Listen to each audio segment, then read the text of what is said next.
Olá, tudo bem? Vamos lá para mais um dia do nosso projeto Leitura da Bíblia e hoje nós vamos estar iniciando a leitura da Epístola Universal do Apóstolo Tiago. A Epístola do Apóstolo Tiago. Estaremos lendo os capítulos de 1 a 3. A versão utilizada da Bíblia é de João Ferreira de Almeida, revista e corrigida.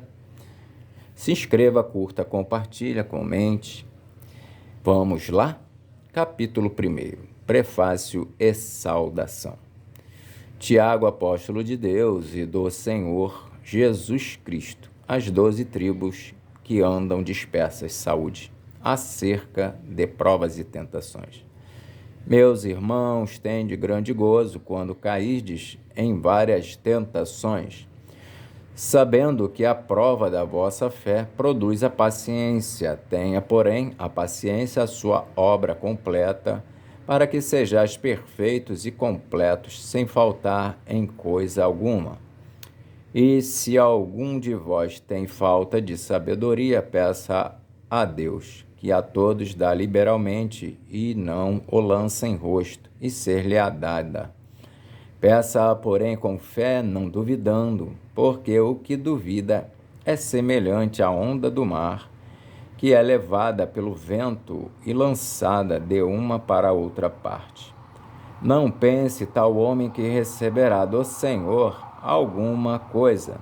O homem de coração dobre é inconstante em todos os seus caminhos, mas glorie-se o irmão abatido na sua exaltação, e o rico em seu abatimento, porque ele passará como a flor da erva, porque sai o sol com ardor, e a erva seca, e a sua flor cai, e a formosa aparência do seu aspecto perece. Assim se murchará também o rico em seus caminhos. Bem-aventurado o varão que sofre a tentação, porque, quando for provado, receberá a coroa da vida, a qual o Senhor tem prometido aos que o amam. Ninguém, sendo tentado, diga: de Deus sou tentado, porque Deus não pode ser tentado pelo mal, e a ninguém tenta, mas cada um é tentado quando atraído e engodado pela sua própria concupiscência. Depois, havendo a concupiscência concebido, dá à luz o pecado, e o pecado, sendo consumado, gera a morte. Não erreis, meus amados irmãos, toda boa dádiva e todo dom perfeito vem do alto, descendo do Pai das luzes, em quem não há mudança nem sombra de variação. Segundo a sua vontade, ele nos gerou pela palavra da verdade, para que fôssemos como primícias das suas criaturas, sobre a prática da palavra de Deus. Sabeis isto, meus amados irmãos, mas todo homem seja pronto para ouvir, tardio para falar, tardio para se irar. Porque a ira do homem não opera a justiça de Deus, pelo que, rejeitando toda a imundícia e acúmulo de malícia, recebei com mansidão a palavra em vós enxertada, a qual pode salvar a vossa alma. E sede cumpridores da palavra, e não somente ouvintes, enganando-vos com falsos discursos. Porque se alguém é ouvinte da palavra e não cumpridor, é semelhante ao varão que contempla ao espelho o seu rosto natural. Porque se contempla a si mesmo e foi-se, e logo se esqueceu de como era. Aquele, porém, que atenta bem para a lei perfeita da liberdade e nisso persevera, não sendo ouvinte esquecido, mas fazedor da obra, este tal será bem-aventurado no seu feito.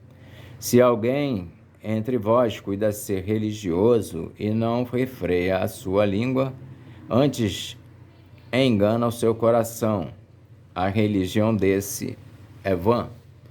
A religião pura e imaculada para com Deus, o Pai, é esta: visitar os órfãos e as viúvas nas suas tribulações e guardar-se da corrupção do mundo.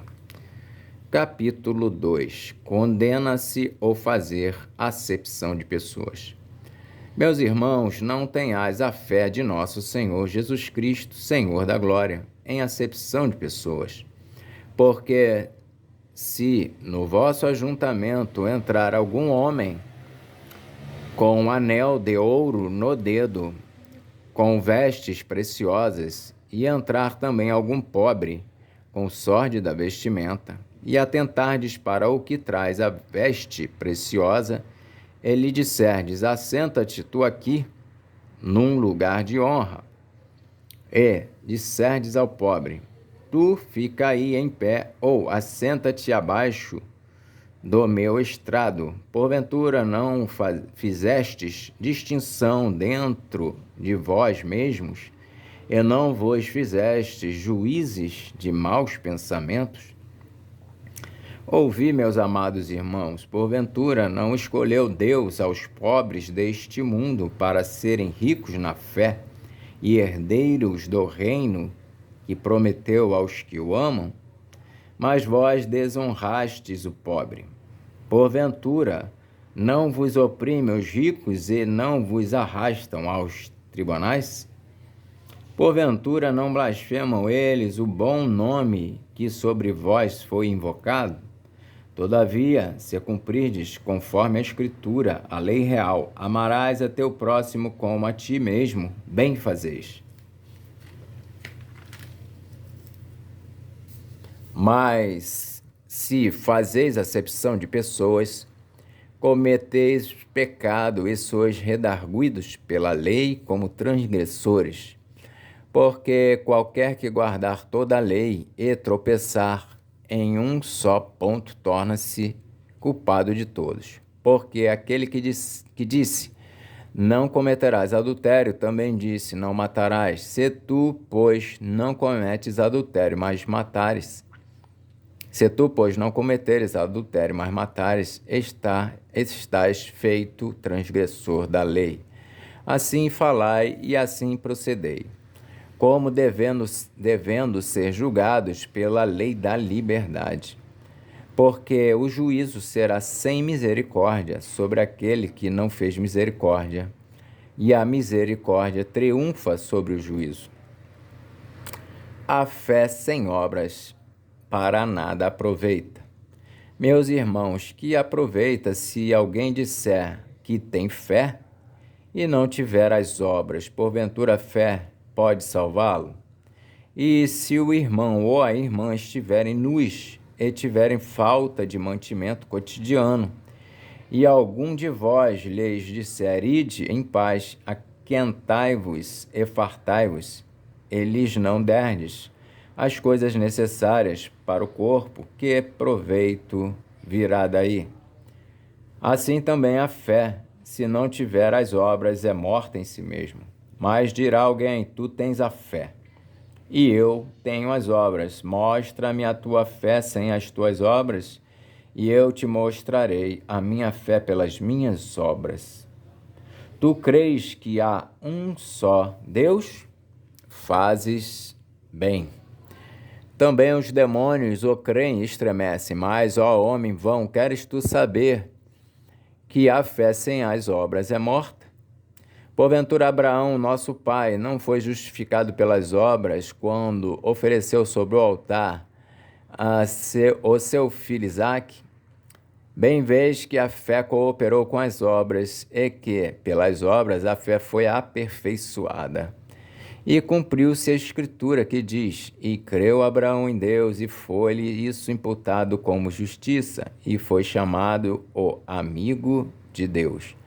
Vedes então que o homem é justificado pelas obras e não somente pela fé.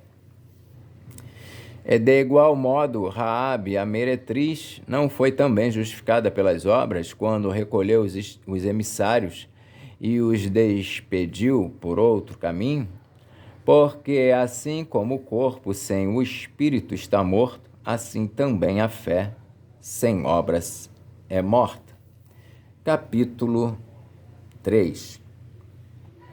Sobre o tropeço na palavra.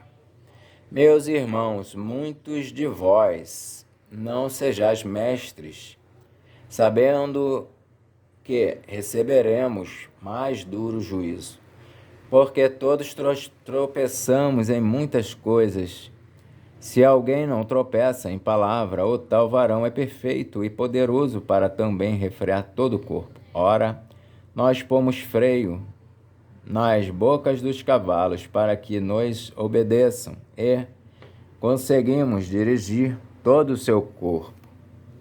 Vede também as naus que, sendo tão grandes e levadas de impetuosos ventos, se viram com um bem pequeno leme, para onde quer a vontade daquele que as governa. Assim também a língua é um pequeno membro e gloria-se de grandes coisas. Vede quão grande bosque um pequeno fogo incendeia.